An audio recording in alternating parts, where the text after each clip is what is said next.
Hurmatli tomoshabinlar, aziz do'stlar. Bugun men sizga hayotingizga bevosita ta'sir qiluvchi, barchamizni tashvishga solgan va ko'pchilikni vahimaga solgan bir mavzu haqida gapirmoqchiman. 20 oydan boshlab pensionerlar hayotida jiddiy o'zgarishlar kutilmoqda. Ko'pchilik bu o'zgarishlardan xavotirda, nafaqalarimiz kamayib ketadimi? Qanday qoidalarga amal qilish kerak? Kabi savollar bilan qiynalmoqda. Bugun men aynan shu qo'rquvlarga oydinlik kiritish uchun siz bilanman. Bu ma'lumot har bir pensioner, ularning farzandlari va yaqinlar uchun o'ta muhim. Shuning uchun videoni diqqat bilan oxirigacha ko'rishingizni iltimos qilaman. Hozirning o'zida kanalimga obuna bo'lishni va ushbu videoga like bosishni unutmang. Bu menga yanada ko'proq foydali ma'lumotlar berish uchun motivatsiya beradi. Core of the problem. Xo'sh, aynan nima sodir bo'ldi va nima uchun barcha shu qadar tashvishga tushgan?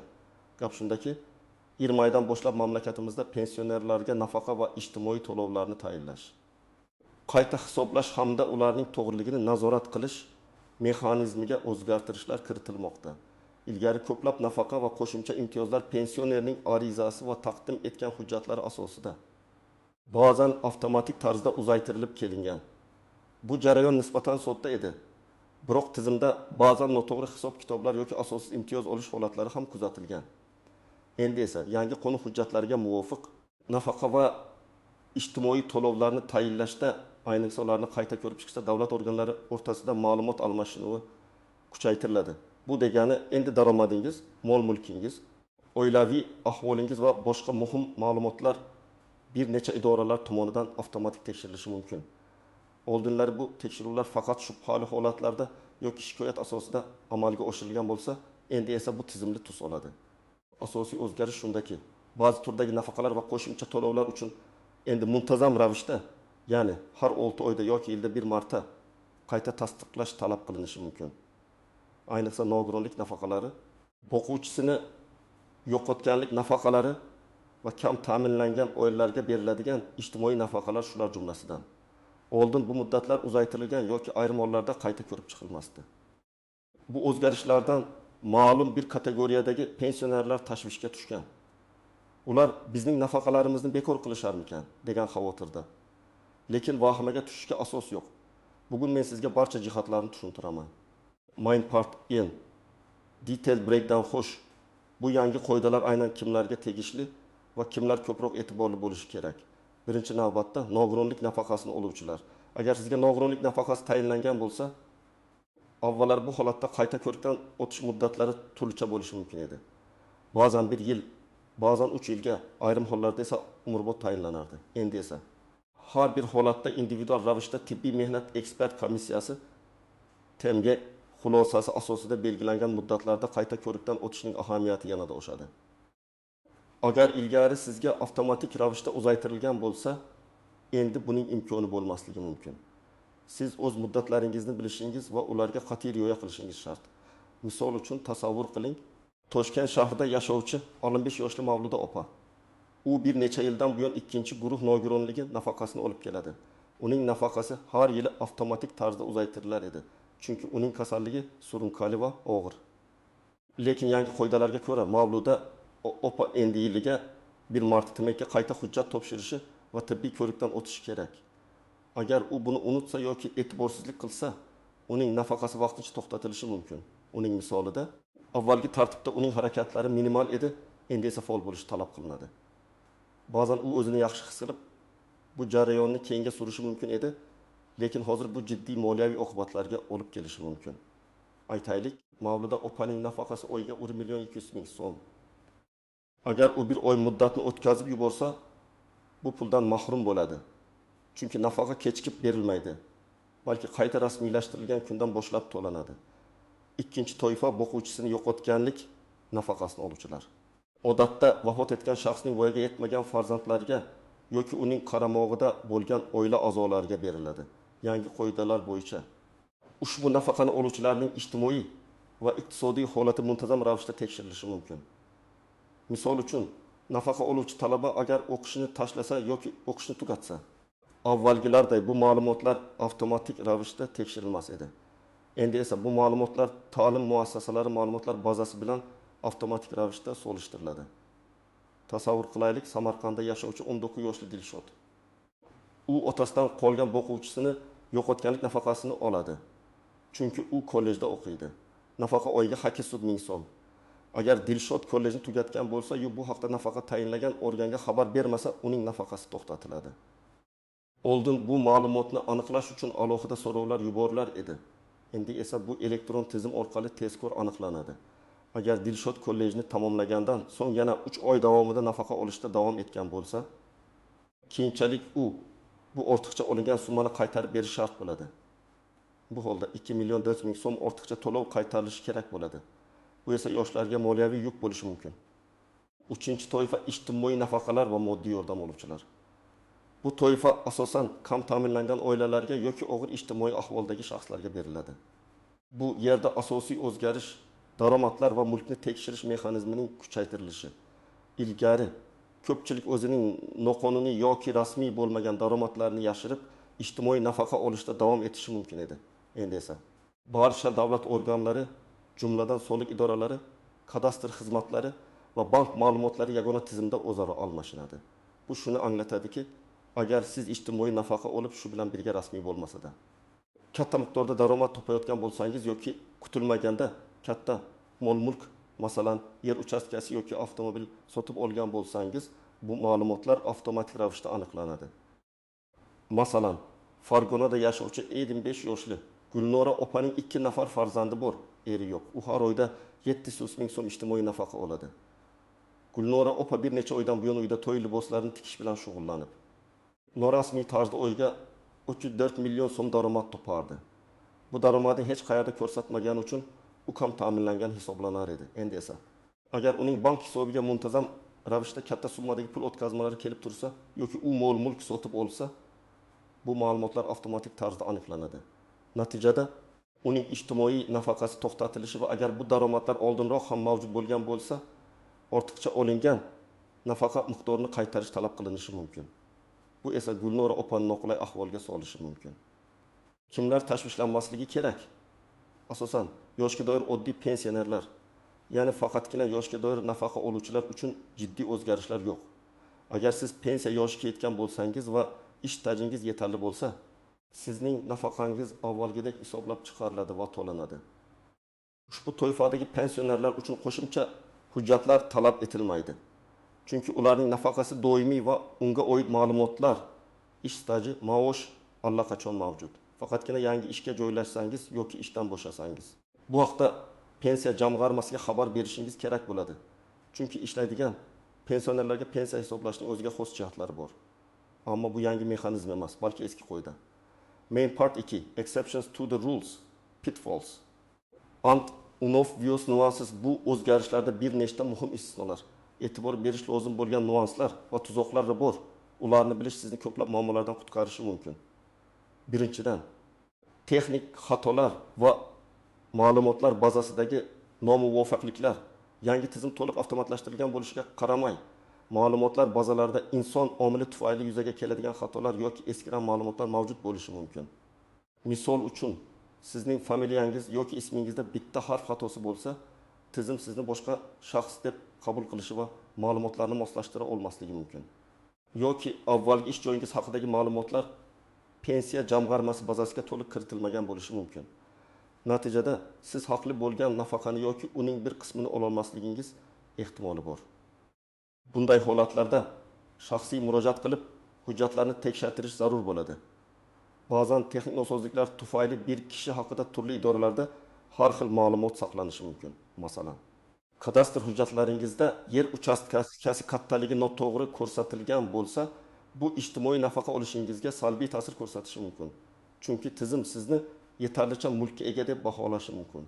Ikkinchidan, daromadlarni hisoblashdagi nozik jihatlar.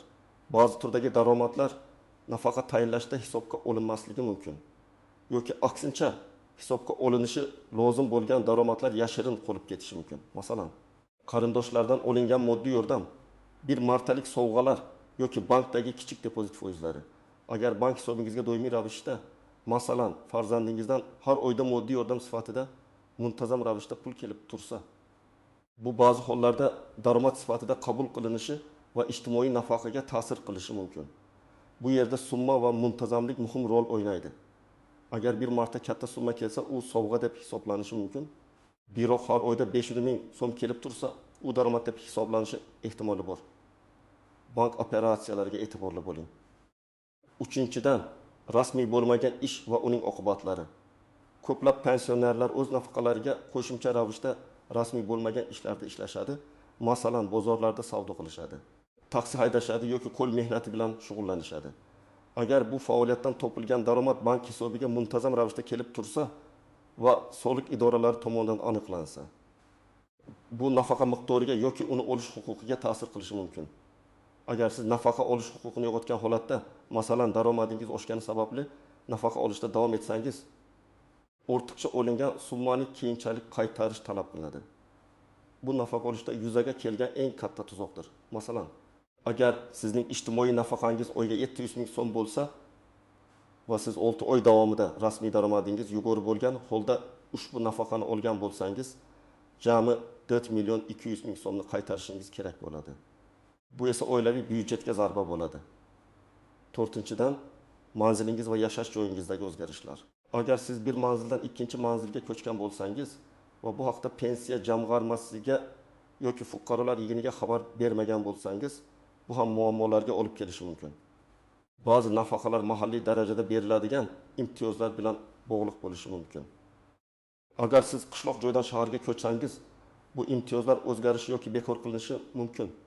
Shuningdek, ma'lumotlarning noto'g'ri yangilanishi sababli manzilingiz eski holatda qolib ketgan bo'lishi va sizga xabarlar yetib bormasligi mumkin. Bu esa muhim muddatlarni o'tkazib yuborishingizga sabab bo'lishi ehtimoli bor. Beshinchidan, raqamli savodxonlikning ahamiyati. Hozirgi kunda ko'plab xizmatlar elektron shaklga o'tmoqda. Agar siz elektron tizimlar bilan ishlashni bilmasangiz, ma'lumotlarni tekshirish yoki zarur hujjatlarni onlayn taqdim etishda qiyinchiliklarga duch kelishingiz mumkin.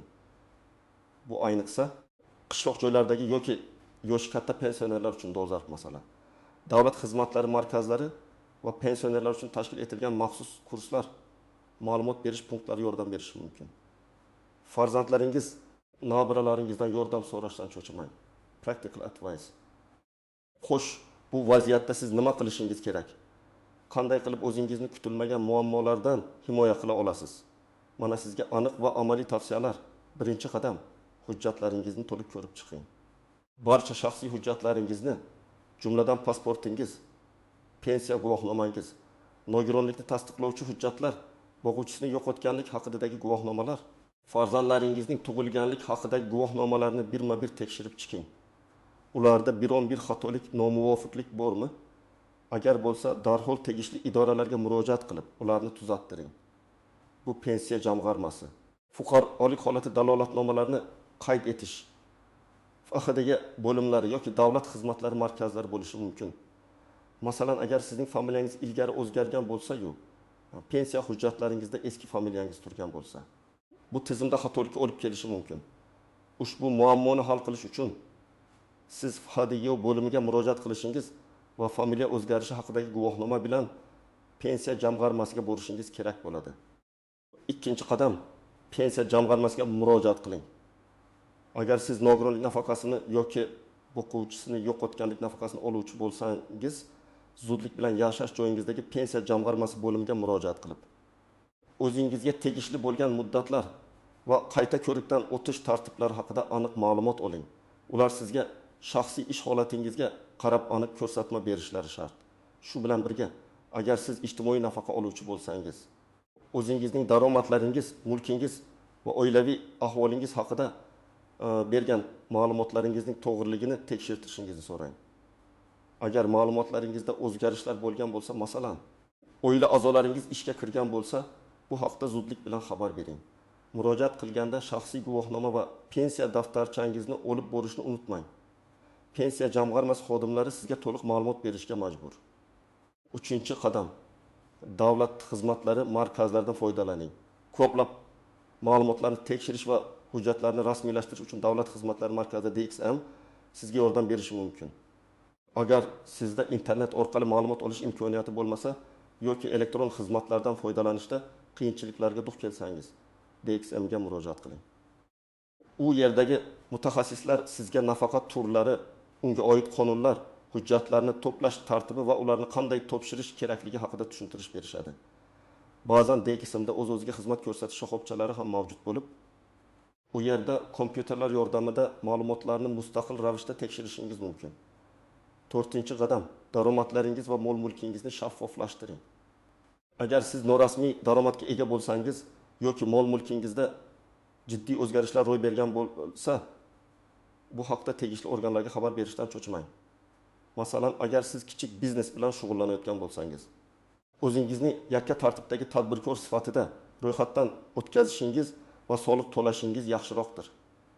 Bu sizni kelajakda ortiqcha olingan nafaqa miqdorini qaytarishdek yoqimsiz vaziyatlardan asraydi. Soliq idoralari bilan bog'lanib, o'z faoliyatingizni qonuniylashtirish yo'llari haqida ma'lumot olishingiz mumkin. Ba'zan kichik daromadlar uchun soddalashtirilgan soliq tizimlari mavjud bo'ladi. Bu harakat sizni noqonuniy faoliyatda ayblanishdan himoya qiladi va sizning nafaqa olish huquqingizni tushunarli qiladi. 5-qadam, ma'lumotlarning yangilanishini kuzatib boring. O'zgartirishlar, ayniqsa ijtimoiy sohada doimiy ravishda kiritilib turadi. Shuning uchun yangiliklardan xabardor bo'lish juda muhim. Ishonchli yangilik manbalarini kuzatishingiz, televizor va radiodagi rasmiy xabarlarni tinglashingiz, shuningdek pensiya jamg'armasining rasmiy sayti va ijtimoiy tarmoqlardagi sahifalarini tekshirib turishingiz kerak. Agar sizda internetdan foydalanish imkoniyati bo'lmasa, mahalliy fuqarolar yig'inlarida yoki pensiya jamg'armasi bo'limlaridagi e'lonlar doskalariga e'tibor qarating. 6-qadam, shubhali takliflardan ehtiyot bo'ling. Afsuski, bunday o'zgarishlar paytida firibgarlar ham faollashishi mumkin. Ular o'zlarini davlat xodimi sifatida tanishtirib, sizdan nafaqani saqlab qolish yoki yangi qoidalarga o'tkazish bahonasida pul talab qilishlari. Bank kartangiz ma'lumotlarini so'rashlari mumkin. Hech qachon shaxsiy ma'lumotlaringizni, pasport seriyasi va raqami, bank karta raqamlari, PIN kodlar telefonda yoki shubhali veb-saytlarda bermang. Davlat idoralari hech qachon sizdan pul so'ramaydi yoki bank kartangizning PIN kodini so'ramaydi. Agar sizga shubhali qo'ng'iroqlar yoki xabarlar kelsa, darhol mahalliy pensiya jamg'armasi bo'limiga yoki ichki ishlar idoralariga murojaat qiling. Conclusion and final hook. Xulosa qilib aytganda, 1 maydan boshlab kiritilayotganda o'zgarishlar pensionerlar hayotini yanada shaffof va adolatli qilishga qaratilgan. Bu o'zgarishlar ko'pchilikni tashvishga solgan bo'lsa-da, vahmaga tushishga asos yo'q. Faqatgina diqqatli bo'lish, o'z huquqlaringizni bilish va kerakli choralar ko'rish orqali siz bu jarayondan hech qanday muammosiz o'tib ketasiz. Yuqorida sanab o'tilgan tavsiyalarga amal qiling va shunda sizning nafaqangiz xavfsiz bo'ladi. Aziz do'stlar, umid qilamanki bu video savollaringizga javob berdi. Agar sizda yana savollar bo'lsa, iltimos ularni izohlarda yozib qoldiring. Men ularga javob berishga harakat qilaman. Shuningdek, ushbu video siz uchun foydali bo'lgan bo'lsa, videoga like bosishni va kanalimga obuna bo'lishni unutmang. Bu menga keyingi videolar uchun ilhom beradi. Sog' bo'ling, omon bo'ling.